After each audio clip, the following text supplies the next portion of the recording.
Anything? Still living up to her name. How about you drop the act?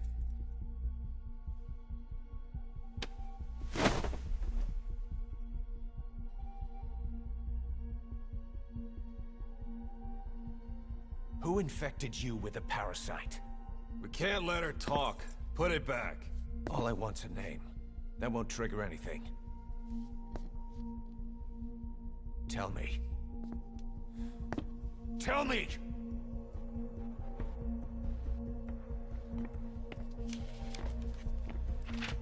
Your lungs have been barbecued. There's traces of rubbing alcohol in your alveoli.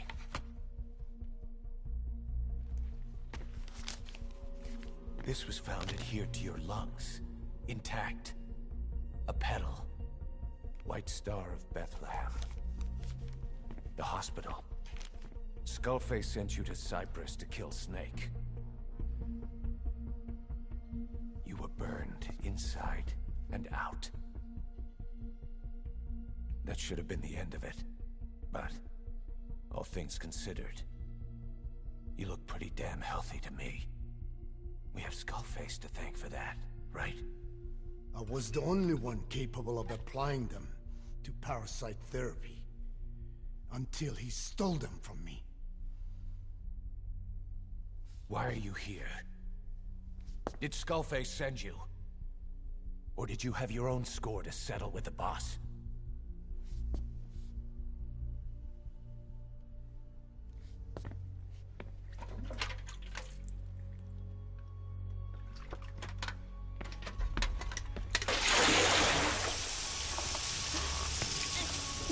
Refreshing? Salt water. No! She'll die!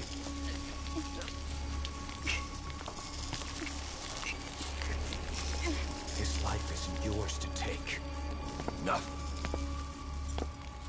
That's enough.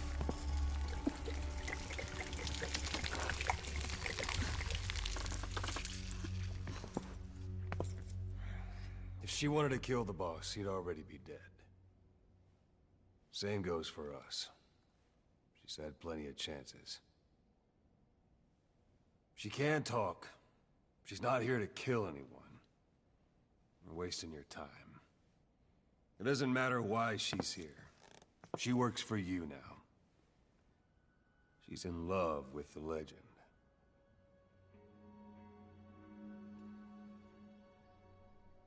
What makes you so sure? I was the same way once. What if she's a spy? What if I'm a spy? For you? Go on all day.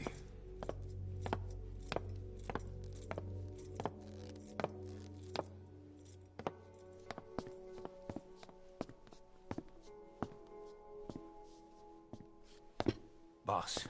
Let her go. She won't speak, so she can't spread the infection.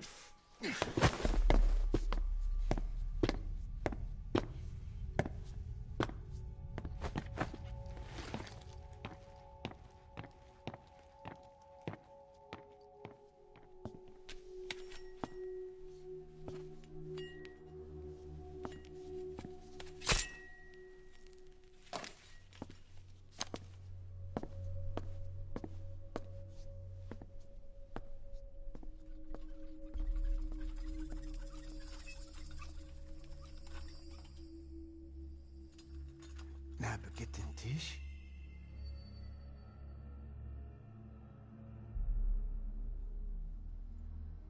Mish Nagitin Ti. Oh.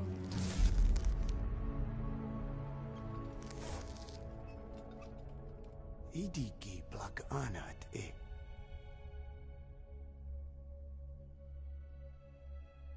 Oh. Ako kode jisdesni. Dne Bizad.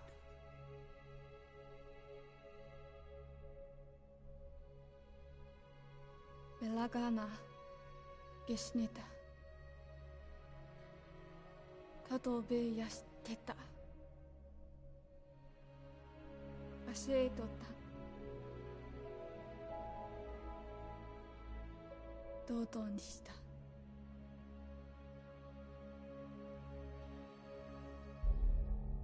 同等にした。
Welcome home, boss.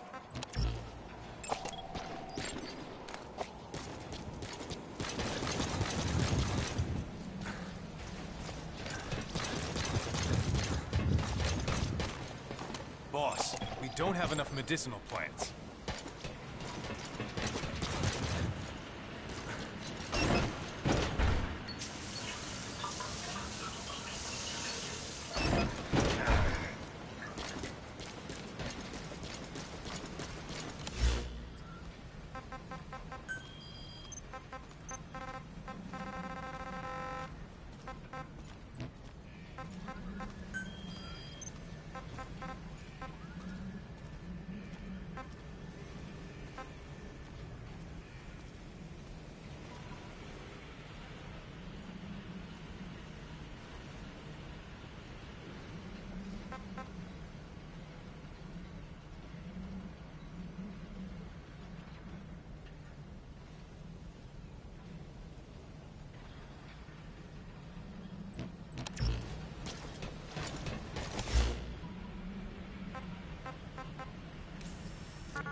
Roger.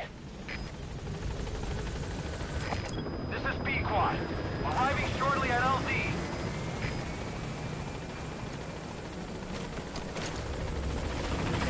This is B-Quad. On station at LZ.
There's something I've been wondering.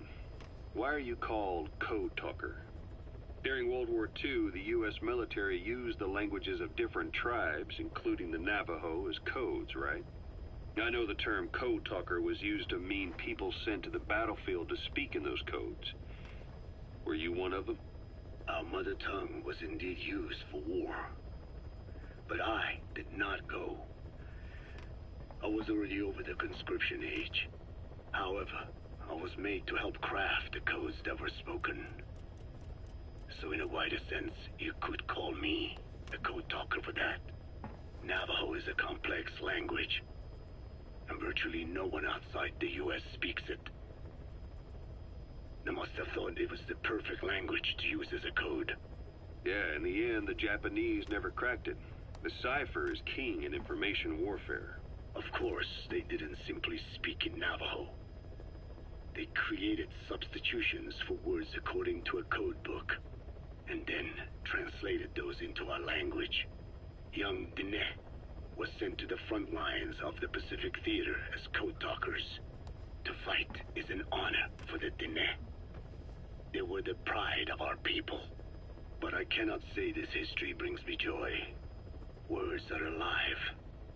When they are spoken, life is breathed into them. They become a part of the listener. Our words were transformed into lifeless ciphers and used for war. This, after the Black Ana spent generations suppressing the language. Yeah, I'm sorry. So I guess we shouldn't be calling you Code Talker, huh? No, I do not mind. The reason Skullface called me Code Talker was because I also am responsible for coding language into the vocal cord parasites. I am the same as those young warriors, used for a cipher's sake. I must never forget that. The name, Code Talker, is a lesson carved into my being. You said Skullface ordered you to weaponize the vocal cord parasites. But you also said he wasn't the reason. And he wasn't. I was seduced by the parasites. That is a fact. How? You mean from your curiosity as a scientist? That I cannot deny. But there is more to it. The story goes back to the 19th century, to my earliest memory. One day, a man from the government visited our Hogan, our home. I cried as he yanked me from my mother's arms and took me away to an Indian boarding school. From that day forward, I became George. This was the name my teacher gave me. I was forced to give up my Diné name, forbidden from speaking anything but English. If we dared utter a word of filthy Navajo, the teacher made us eat a bar of soap. Yeah, that was the U.S. government's education policy for Native Americans. To erase our words was like erasing our people. Their education was tantamount to ethnic cleansing. Over time, the overt persecution of our language stopped. But to this day, it continues to be eaten away by the lingua franca, that is English. Many of the Diné outside the reservations can speak nothing else.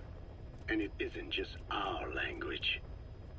Across the world, minority languages are being destroyed by dominant languages. Many are on the verge of extinction. Enter the vocal cord parasites. Yes. I began thinking that minority languages needed some sort of deterrent against dominant languages. In order that their peoples and cultures would survive. It was then that I came across literature at the Foundation claiming that man acquired language thanks to a type of parasite, one that distinguishes between languages as a precursor to reproduction. If I could just resurrect it, make it more pathogenic, I would have my deterrent against English. But I failed to hide that aim from Skullface. He noticed. Yes, I wanted to retaliate against the English language. though never did I intend to actually use it as he planned. You know how the story ends. I was forced to study how to make the parasites compatible with all the world's languages. All but English. However, he in fact secretly isolated an English strain.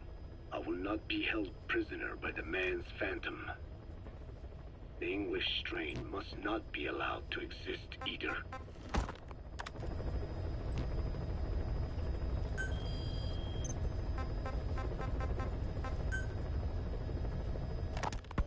A ruler's greatest wealth is not money or land.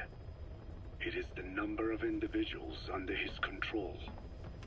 Subjects who work, consume, are there to be used as pawns in war. For a capitalist ruler, his people's power becomes his power. You are the same. With your diamond dogs, you spin it with your speeches. But what you're doing is bringing as much talent as you can into your little domain. Every person another feather in your cap. Yes. Since ancient times, every civilization's ruler has had the same idea. When people unite under one will, they become stronger than the sum of their parts. And the one will is the ruler's will. And what do rulers use to bring people together? Language. In the Old Testament, it is written that only one language was spoken in Eden. A shared tongue that united all of humanity. Mankind eventually grew aware of its power and harnessed that strength to build a tower to the heavens. The mighty Tower of Babel. This angered God, who splintered the language of man, and the tower was never completed. Languages emerged, and the earth was divided as men went their separate ways. Every age is the same.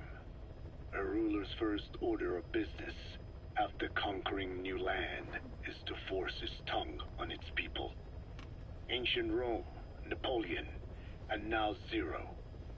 English is wreaking havoc around the world right now. The British Empire tilled the land with war as its hoe, then began planting the seed that is English. Eventually, American capitalism became the new instrument.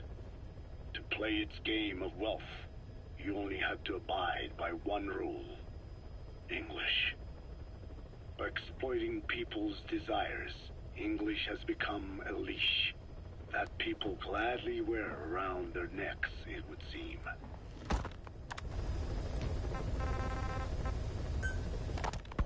So what were they doing at Nzoya Badia, Baloo? That facility with all the people laid out in rows? The abandoned factory Shabani was held in. It is precisely as you guessed. Black Anna was coding languages into the vocal cord parasites. They infected the subjects with the parasites, then made an incision in the throat to expose the vocal cords. That allowed them to play recordings of a desired language directly to the parasites. And the parasites learned the languages that way. That's some teaching method. I just don't get how a bunch of bugs had the brain power for it. They don't. Do not judge them by human standards. They do not learn as a function of intellect. Then how do they do it? What language the parasites react to is coded into their genes. You could expose the Japanese strain to English for years, and it would never learn the language and react to it. The pronunciation, rhythm, and structure are different. But what about, say, Spanish and Portuguese? Linguistically, the two are very close. Yeah, they're both Ibero-Romance languages. Even so, a Spanish language mating pair exposed to Portuguese will not copulate. Only when they hear Spanish. Only then. And the majority of their offspring will be the same. So it's a literal case of a mother tongue. But if that's so, I don't see how the different strains can be created in the first place. Well, among the many thousands of offspring, there may be just a few that react to Portuguese. You're talking about mutations. Correct. Playing the tapes helps to identify the mutant strains. Those specimens are then isolated and bred with one another. From their children, specimens that react more strongly to Portuguese can again be selected and bred. Repeating this process creates a strain that reacts solely to Portuguese and never to Spanish. Mutation and selection. No different to breeding roses. So you kept increasing the change over the generations, adapting them to languages from all over the world. Must have taken a hell of a lot of patience. More like patience. Just how many died for this? There's something I still don't get. In order to tell which larvae will react to Portuguese, you'd have to let them develop and then see which copulate. That means you'd need tens of thousands of guinea pigs. There's no way you could do that in a facility that small. For normal selective breeding methods, you would be right. But there is a more effective selection method when training the vocal cord parasites. Go on. It is not only when mating that the parasites listen for language. Shortly before hatching, larvae display markedly increased activity in reaction to particular language. The active eggs can be identified under a black light, so the eggs that react to Portuguese are selectively placed in the throats of subjects. So you see, narrowing down strains that react to the target language is an effective process. Though I'm sure that even so, many lost their lives to create the various strains. Taken against their will into that dungeon. There are two reasons for playing the tapes for the parasites. One, to isolate the eggs that respond to the target language. And two, to cause the specimens raised from the selected eggs to mate. I get how the system works. But why do they respond to language before they even hatch? It's not like they can mate from inside an egg. It is because the larvae learn the language before hatching. You mentioned that what language the parasites respond to is hard-coded into their genes, and that they don't have the brain power to actually learn a language. But then you say that the larvae at Nzoia Badia Bulu were learning the languages in the egg. Your story doesn't add up. Your country is home to a unique songbird. The Japanese bush warbler. Sure, what of it? What a beautiful call it has. But no bush warbler can sing it perfectly at the start. As chicks, they can barely chirp at all. They must learn from their parents and other adult birds. Only then can they sing properly and attract females. So naturally, there are individual differences in each bird's call. Though they start on the same footing, each bird is influenced by its teachers. And the parasites are the same? Like the birds, the parasites have a genetic predisposition towards a particular language. But while in the egg, the larvae's ears are tweaked by listening to the voice of the host. This tweaking ensures that the grown parasites will react better to the host's speech pattern. Why would they have an ability like that? Well, there are distinct regional differences within even the same language. Rare is the language that has no unique dialects. Yes, learning the host's speech pattern before hatching attunes the larvae to whatever twist of pronunciation it will encounter. This adaptive ability is what makes them so formidable. I see. So a language requires selective breeding, but the parasites can learn dialects by themselves. Of course, having the egg-stage larvae listen to the tapes in the factory was not meant to teach them. It was more important to use that trait of theirs to identify the mutated strains. As I mentioned earlier, Is that really accurate enough to use as a weapon? You could wipe out a neighboring ethnic group by accident if their pronunciation is too close. what you say is true. In that sense, they are imperfect as ethnic cleansers. But for his purposes, they are good enough. His objective was not to exterminate any one ethnic group, but to render the world's lingua franca, English, inert.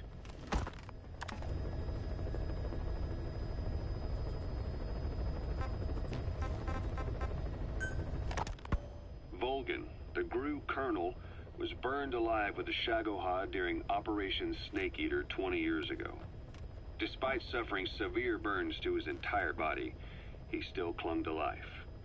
After you left Seleniarsk, Volgan's body was taken to a research institute in the outskirts of Moscow, but modern medicine couldn't explain why he was still alive. Not that the colonel was any ordinary man to begin with. That constant electric current he had running through his body that he could unleash at will. To be honest, I was always uncomfortable around him. Thought I might get electrocuted just by standing nearby. The institute studying him was tasked with investigating and developing human paranormal abilities. The comatose Volgan was used to further the Soviet Union's research into such abilities. But not long ago, the facility burned to the ground. And Volgan's body was never found among the rubble, even though the fire started in the room where they were keeping him. This occurred at around the same time you woke up. If Skullface was right, and a thirst for revenge can turn a man into a demon and keep the dead alive, then this man on fire who's been coming after us ever since you woke up, well, that just might be what's left of our old friend Volgan. It's not over yet. Back in '64, in Seleniarsk, you brought his plans for a utopia down in flames. That grudge is what's keeping him alive. The day the research facility holding Volgan burned down, a Soviet jumbo passenger jet happened to crash nearby, far away to the north of that hospital in Cyprus. On board the plane was a young boy who was being studied at the same facility. The plane fell to Earth from over 8,000 feet, but the boy's body was the only one not recovered. At almost exactly the same time as the crash, Volgan awoke in that facility. According to the Research Institute's documents, the gifts this boy demonstrated included psychokinesis and telepathy. To protect his mind from being inundated with other people's thoughts, he always wore a kind of gas mask. A rudimentary form of psychic insulation, apparently. We don't know where this boy is, but if Skullface is connected to him, we may cross paths with him yet. This boy is part of a new age, where nothing we understand about the world makes sense anymore. Don't let your guard down.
This is Raven territory. I heard once that some indigenous peoples in Canada and Alaska deify the common raven as a totem.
That's an African sacred ibis. It was venerated by the ancient Egyptians and inspired the god Jehudi, also known as Thoth, the god of death. Though some believe that was simply because the ibis keeps snakes away. Maybe not the most encouraging sight for you, huh?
happened?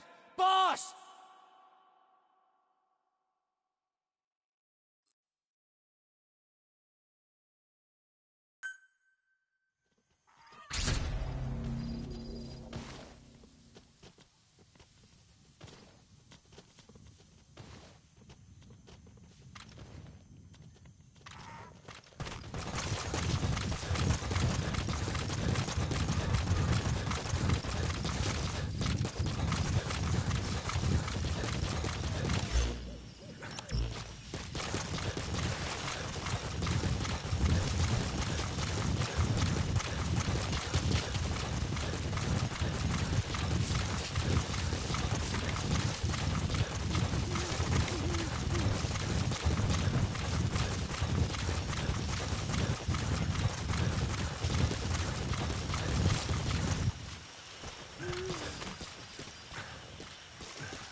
That's the target. I'll be damned.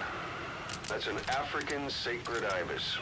It was venerated by the ancient Egyptians and inspired the god Jehudi, also known as Thoth, the god of death. Though some believe that was simply because the ibis keeps snakes away. Maybe not the most encouraging sight for you, huh?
nasty. That'll keep visibility down, but watch you don't walk right into an enemy.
Side striped jackal?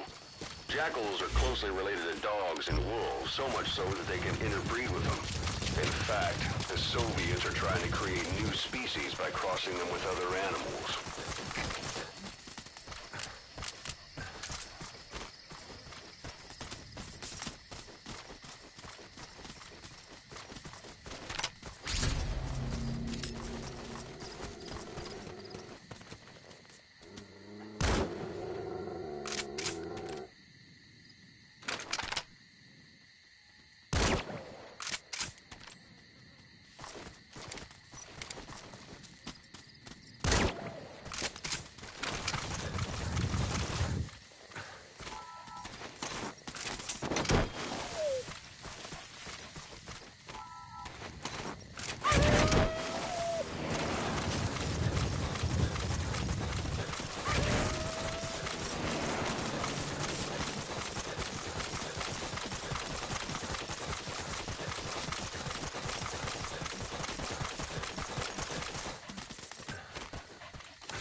That's the target.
Roger.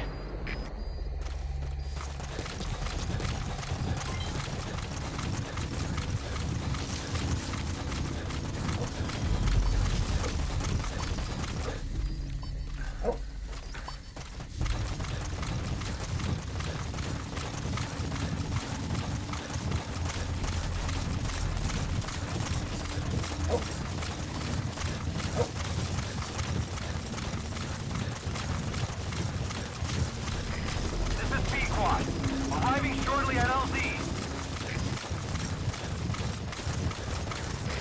This is P-Quad. Have arrived at LZ. Will stand by.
Boss, about that AI pod you retrieved from Emmerich's research facility. Guess what we found inside? A corpse. Human. The pod maintained a low internal temperature the whole time, and very little outside air got in. That would have slowed down decomposition. Still, the remains were mostly skeletal. Estimated time of death is between 6 months and a year ago. We put the screws to Huey about it. Listen to the tape. Turns out it was the body of someone we knew very well. Strangelove was doing AI research in the... Fine. Yes, Strangelove was doing AI research in that lab. Why hide that until now? Why? Okay, so what? I wasn't working alone. You've got to understand. You do understand, right? I didn't want to drag her into this. It's my load to bear, alone.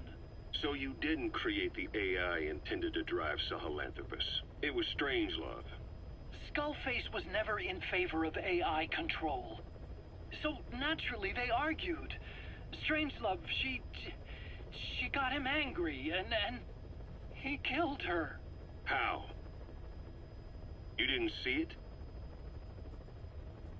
So you found her inside that pod after the fact. And you just left her body to rot in there. Or perhaps you put her in there afterward.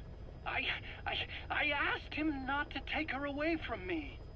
So she was killed by Skullface, but you asked nicely, and he put her body in the AI pod for you?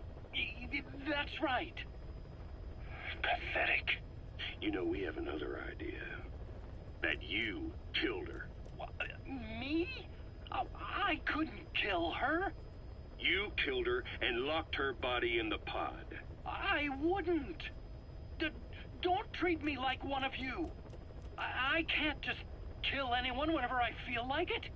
I'm a normal human being. Oh, I see. So you just shut her inside and waited for her to die. I would never do that. What, you mean she killed herself? Yes. She climbed inside that pod and shut the door. It can't be opened from the outside. It was suicide. Suicide, I said. She killed herself. She got in when I wasn't looking and suffocated. She'd often try to do things like that. By the time I realized and opened the door, she wasn't breathing. I got scared and shut the pod again. I couldn't bring myself to open it back up. That's right. Me? Kill her? What is wrong with you? I see. Just tell me one more thing. Haven't you gotten enough today? Okay, I see it's a painful memory. You don't have to answer, just listen to the question. You see, we examined her remains. She had a scar on her lower abdomen, a surgical scar. It had been stitched up and had fully healed, meaning it was long before her death. She had a child, didn't she? Your child. Where's the kid? How should I know? So there is a child. I've never seen his face. What do you take us for? They took it all. Even my child. I didn't even know he'd been born. I lost everything. How old would he be? It's 4 years since then. And you know it's a boy. Strangelove said so. And his name? We called him Hal, even though I never saw his face.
Welcome back, boss.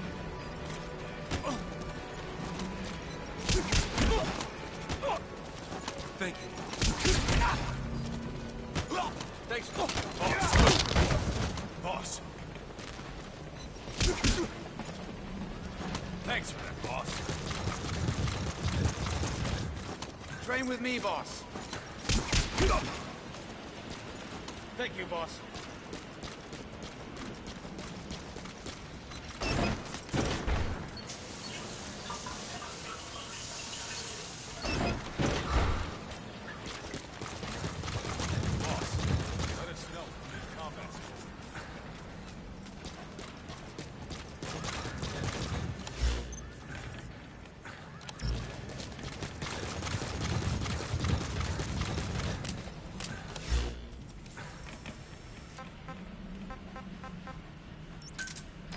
Roger. This is Pequod. Arriving shortly at LZ.